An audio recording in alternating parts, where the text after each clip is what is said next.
Guys welcome to my blog. જય શ્રી કૃષ્ણ બધાને। તો અહીં તમે જોઈ શકો છો કે આ નાના નાના ભૂલકાઓને મહેંદી મૂકવાનો બહુ શોખ હતો। એની મમ્મીને મારી ભાભી મૂકી આપતી હતી મહેંદી। તો પછી કેવું થયું કે અમે રાતે આવી ગયા મહેંદી મૂકાઈને। મારી એક ભાભી હતી ને એમને બે પોયરા હતા, તો બહુ હેરાન કરતા હતા। તો એ લોકોને છે ને મહેંદી મૂકાવો એટલે મારી ભાભીને કીધું જ હતું, પણ મારી ભાભી ના પાડી કે આ બેને લઈને જવું એટલે બહુ જ મગજમારીવાળું કામ છે અને બધા બિઝી હતા, એટલે પછી શું કરીએ। એટલે પછી ભાભીએ કીધું કે મને આવડે છે તો હું મૂકી આપીશ। તો અહીંયા છે મારી ભાભી મહેંદી મૂકાવે છે। અહીંયા તમે જોઈ શકો છો બધા નાના નાના છોકરા આવી ગયા, મને મૂકી આપો, મને મૂકી આપો। આ બધું એમને નવું લાગે ને એટલે બધા મૂકાવા બેસી ગયા હતા। અહીંયા અમે મહેંદી મૂકાવતા હતા એટલામાં ગામના બૈરાઓ આવી ગયા ગાણા ગાવા। ગાણા મતલબ જે આપણે શુભ કાર્યમાં ગવાતા ગીત હોય ને એ ગાવા માટે। તો અહીંયા તમે જોઈ શકો છો।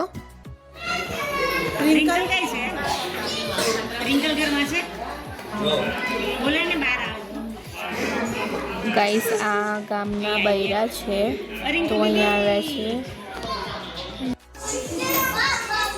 નજીક રાખો, થોડાક હાથ તમારા નજીક રાખો, એ નહીં ફેલાઈ જશે, નીચે રાખો। ખાવાનું નહીં તમારે હે?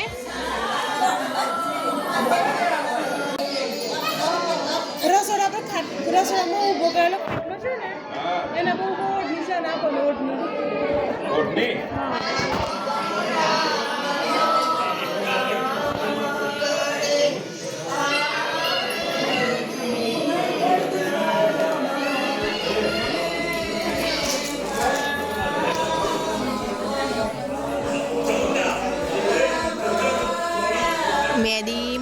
મહેંદીના કારણે ઘણા ડખા થાય છે ને।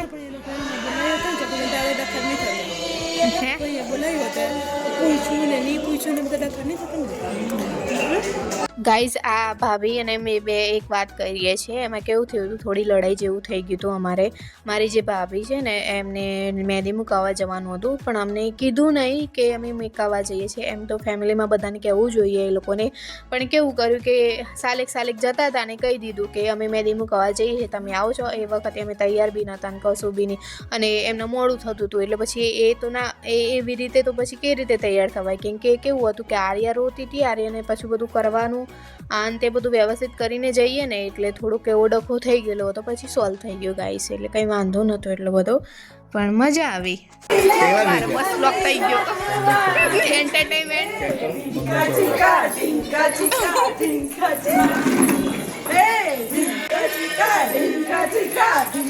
આ બી બનાવી શકીએ જે આવડા આગળ કશું ના આવડે।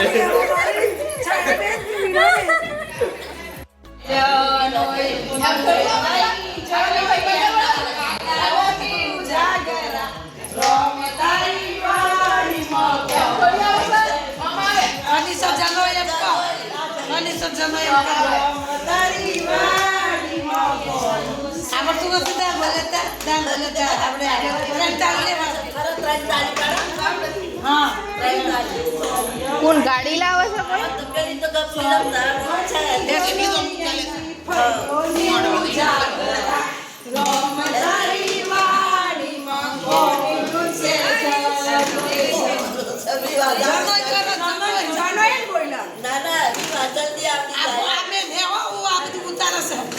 ખાલી મેળવાની જ ના, એટલે તો હું ઉતારું છું।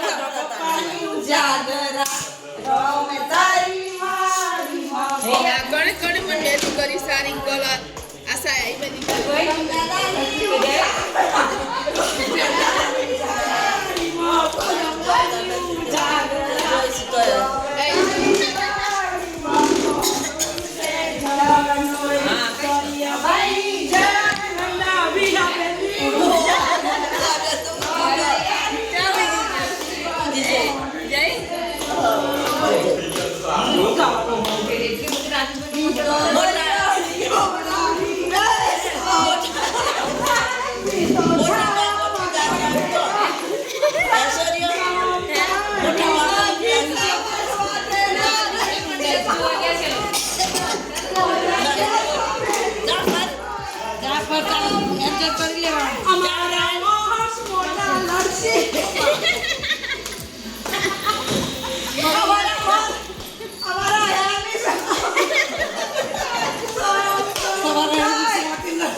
તમારો હા બધા પેલા સિંગર છે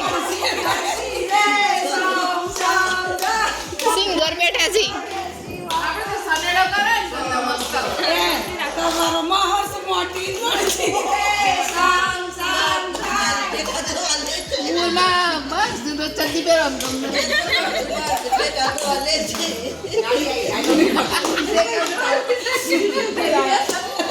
ગાડી આવી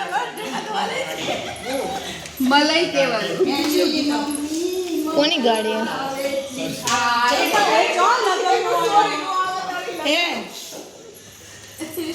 બસ પૂરું થઈ ગયું ઘુમટ ગાળવાની પેલા કહેતો તો એ વખતે આટલું જોર કર્યું હોત તો ઘુમટ નહીં ગાળો કહીએ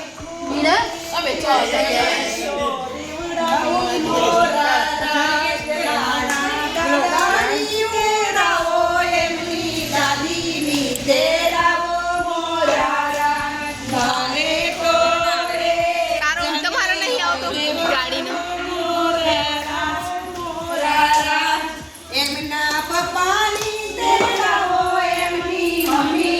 માતાને પિતા કરો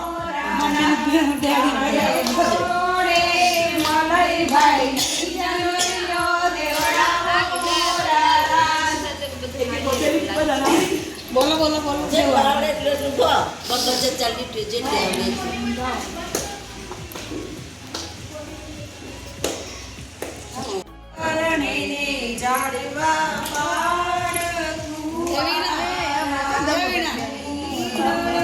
આ બધું વિડીયો ઉતરશે આવો બંગડી પહેરી દે નજર પડે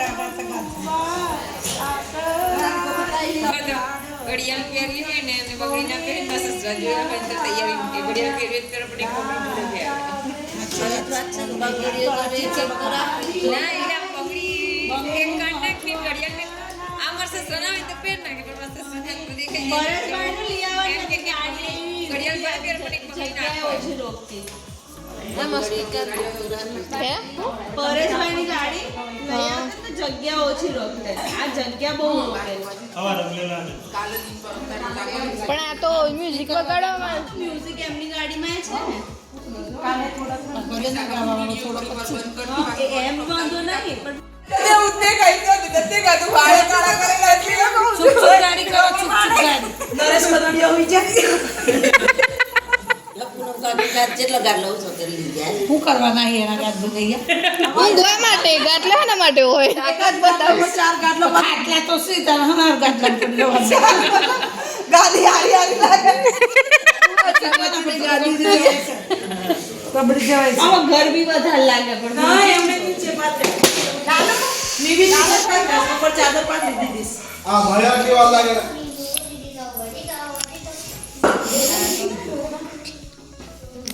આપણે તો ભાઈ બી ઓળખ જીરી પાડે ખુરશી ભેગી આપણે પેલું સ્પીકર લાવીશું કે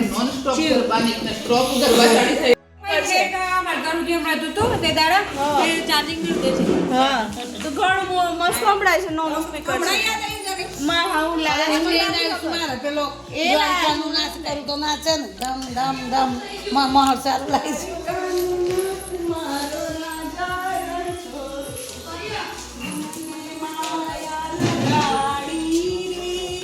લાઈક કરો સબસ્ક્રાઇબ કરો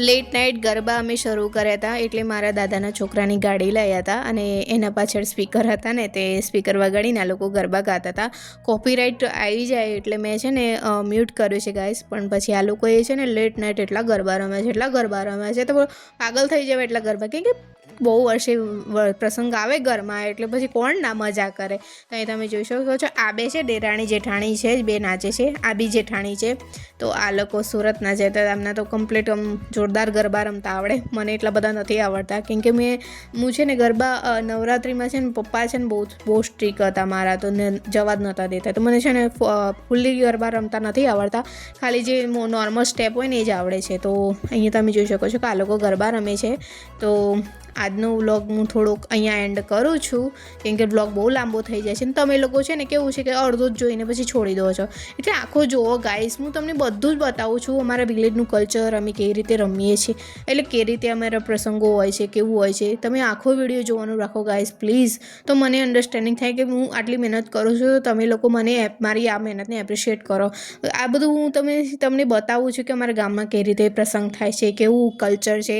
તો ગાઈસ પ્લીઝ મને સપોર્ટ કરજો અને મારી ચેનલને લાઇક, શેર એન્ડ સબસ્ક્રાઈબ કરવાનું ભૂલતા નહીં. તો વ્લોગને અહીંયા હું એન્ડ કરું છું. આવતા વ્લોગમાં બીજું બતાવીશ કે અમારા કેવી રીતે પ્રસંગ ગયો આખો, તો તમે બીજા બધા વ્લોગ જરૂરથી જોઈશો મારા બધા વ્લોગ. હા, હું હજી શીખું છું એડિટિંગનું બધું, વિડીયોનું કેવી રીતે હોય છે, પણ પ્લીઝ ગાઈસ તમે મને પ્લીઝ સપોર્ટ કરજો, કેમ કે મને સપોર્ટની બહુ જરૂર છે, કેમ કે સપોર્ટ વગર માણસ આગળ વધી નથી શકતો. એટલે please guys support me. Thank you, bye, જય શ્રી કૃષ્ણ.